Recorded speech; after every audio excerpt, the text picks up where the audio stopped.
How to Raise Mom and Dad. Instructions from Someone Who Figured It Out. By Josh Lerman. Illustrated by George Clark.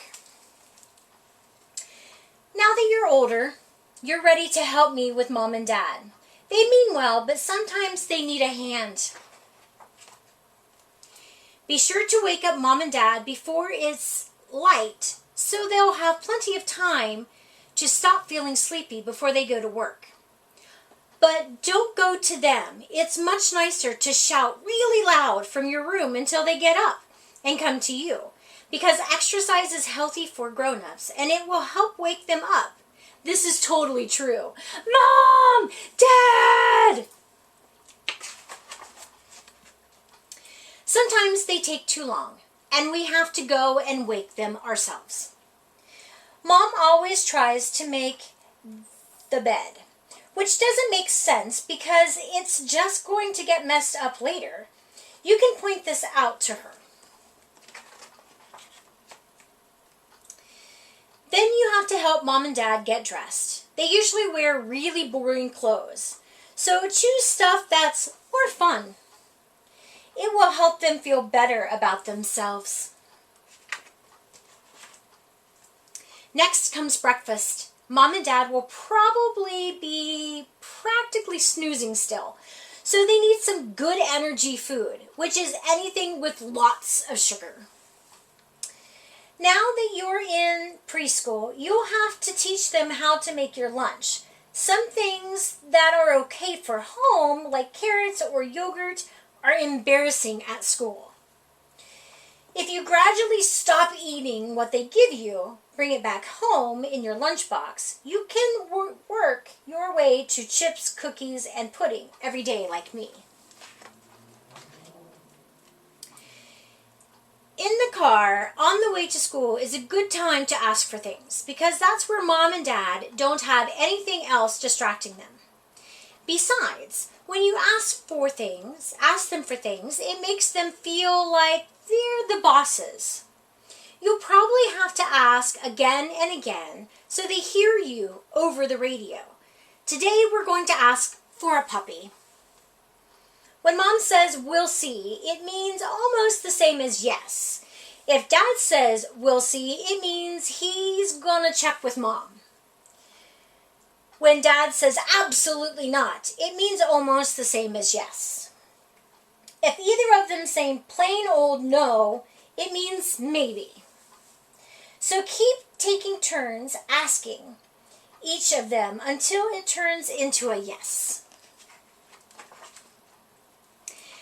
After school, it's healthy to do something active. We can help Mom and Dad redecorate the living room and get exercise at the same time. There will always be homework to do, but if you sign up to do the hardest, most difficult projects, Mom and Dad will do a lot of the work, which is good for their brains. This is a secret. After we finish our homework, we can play before dinner. Mom always likes to say, "How about a nice board game?" I think they're called that because if you play them, you'll be bored. Instead, get piggyback rides from Dad. This will help his back and knees get stronger. He's always saying they're sore. Dinner can get complicated, so really pay attention. For Mom and Dad to stay healthy, they need to eat a lot of green vegetables, but they're always trying to eat less of them by giving more to us. So if you really care about Mom and Dad, eat as few green veggies as possible so there will be more for them. What works best to avoid things like broccoli and green beans and salad is distraction. That's why I move around and ask about dessert a lot. Or if they ask how your day was, don't tell them. That way they'll keep asking and forgetting about the vegetable thing.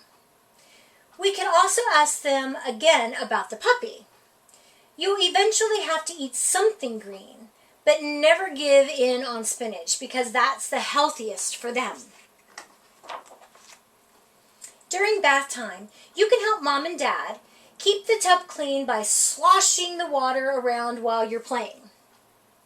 You can also wash the floor by not using a towel when you get out. This means less laundry for them to do too. Cleaning our room is kind of like doing homework. You have to watch mom and dad carefully to make sure they don't get distracted from this chore. Mom and dad seem like good readers, but sometimes they mess up and skip parts when they read out loud.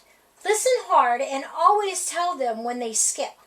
Otherwise, they might realize later on and feel really bad about it. But even if you miss a skip, it doesn't matter because you still get to snuggle. Once upon a time, the end. That's a big skip. There are a lot of things to remember at bedtime. Since the more tired you are, the better you'll sleep, it's a good idea to stay up as late as possible.